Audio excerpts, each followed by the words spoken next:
Israel पर हमले का प्लान एक्सपोज हो चुका है। 6000 मिसाइल, रॉकेट और ड्रोन से हमले का प्लान था। हिजबुल्लाह का आईडीएफ के मिलिट्री बेस और वेपन डिपो की तबाही का प्लान था। हिजबुल्लाह के हमले से पहले इजराइल के प्रीएम्प्टिव स्ट्राइक को लेकर खबर बढ़ी है और इजराइल के 100 फाइटर जेट की एक साथ विध्वंसक बमबारी को लेकर भी खबर आई है और यही वजह है कि बमबारी में हिजबुल्लाह के 1000 लॉन्चर्स तबाह करने का किया जा रहा है दावा।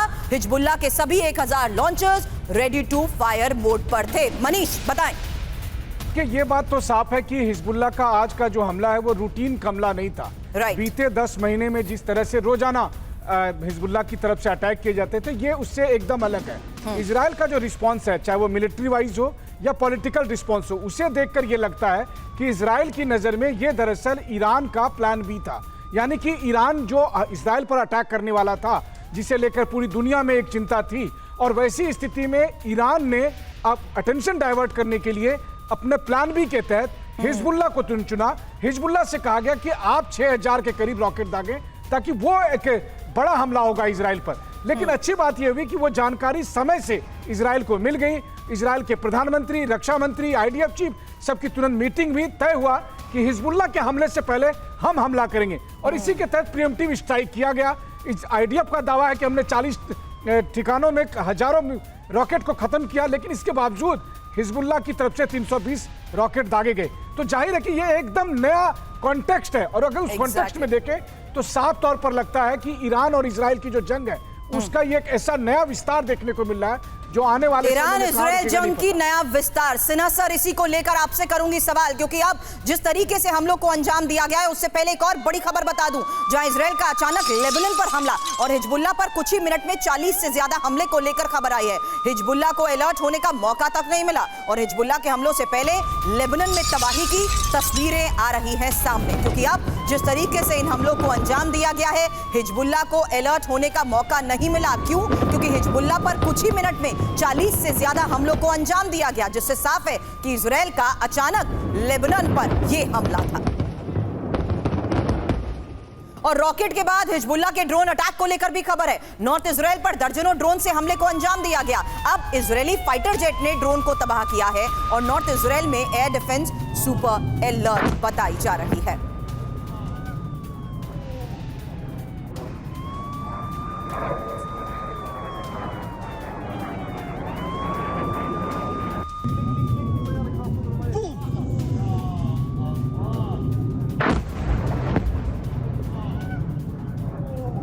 चलिए, नॉर्थ लेबनान पर हमले की खबर आपने देखी, लेकिन एक और खबर है साउथ लेबनान के दर्जनों शहर पर हुए हमले को लेकर और लेबनान के जेबगिन घाटी पर हमले का वीडियो आया है सामने, जहां कुछ ही देर पहले इजरायली फाइटर जेट का हमला हुआ है। आपको बता दें, जेबगिन, हरफा और जेबिन पर भी हमला हुआ है।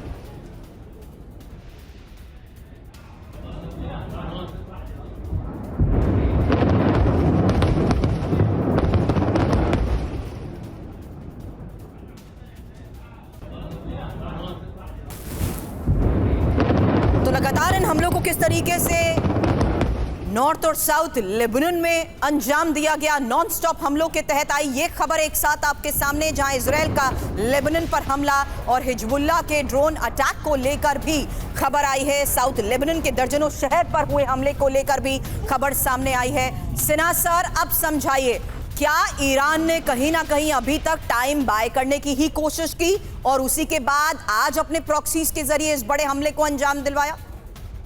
जय हिंद सुरभि। देखिए जो आज आप देख रही हैं हिजबुल्लाह और जो इजराइल का जंग के, इसमें एक प्रियम्पशन का बहुत बड़ा, देखिए आप 100 एयरक्राफ्ट को लेके जाते हैं तो जाहिर है कि एक एयरफील्ड से थोड़ी नहीं, ये मिनिमम 10 एयरफील्ड से ये जो आप एयरबॉर्न होते हैं and half an hour. Military parlance में जो हम लोग इसको स्ट्रेटजिकली देखते हैं, यदि हम इससे उठ जाएं कि क्या चल रहा है सोशल मीडिया में, तो आप जब, और आपने जैसा बताया जबलिन घाटी को समझने की चेष्टा करें। बिका वैली एक है, जबलिन अलग है। अभी तक इजराइल ने जबलिन घाटी में नहीं किया था, ये लिथानी रिवर के नॉर्थ पे पड़ता है।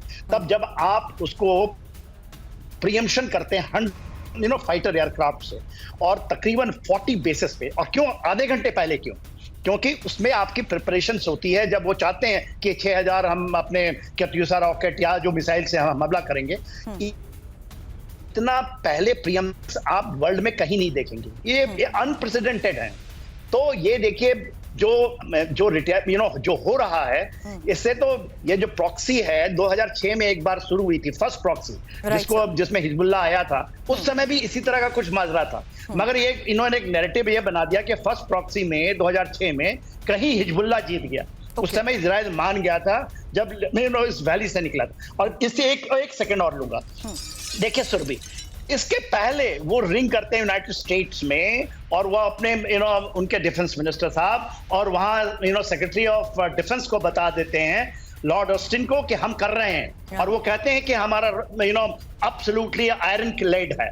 और ये आप देखिए मेडिटेरियन में, क्योंकि 2006 में पूरा लेबनान को वहां एक नेवल ब्लॉकेट लगाया गया था। तो वहां पर एक एम्फीबियस ग्रुप आया हुआ है, यहाँ पर वो कैरियर बैटल ग्रुप नहीं है। इन चीजों को आप यदि मिलिटरी आते हैं कि देखिए ये तो फंस चुके हैं, ईरान और Hezbollah. After Hamas, Israel is going for Hezbollah 100%। तो लेबनान कैसे अब भुगतेगा, या अंजाम लेबनान को और भुगतना पड़ेगा? इसी को लेकर आगे भी अशोक सर आपसे सवाल करूंगी। उससे पहले इस वक्त एक बड़ी खबर आ रही है हिजबुल्लाह के हमलों को लेकर, जो अभी बहुत बड़ी खबर यह है कि हिजबुल्लाह की इजरायली वॉरशिप पर हमला हुआ है। और हिजबुल्लाह का ये इजरायली वॉरशिप पर हमला भूमध्य सागर में आईडीएफ के वॉरशिप पर हमला है। ये आपको बता दें, हमले में वॉरशिप को नुकसान का दावा किया जा रहा है, और हमले में आईडीएफ के एक सैनिक की मौत का भी दावा। हिजबुल्लाह हमले पर इजरायली मीडिया की तरफ से किए जा रहे दावे के तहत ये खबर सामने आ रही है कि कैसे इसी हमले में आईडीएफ के एक सैनिक की मौत हो गई है और हमले में वॉरशिप को नुकसान भी पहुंचा है।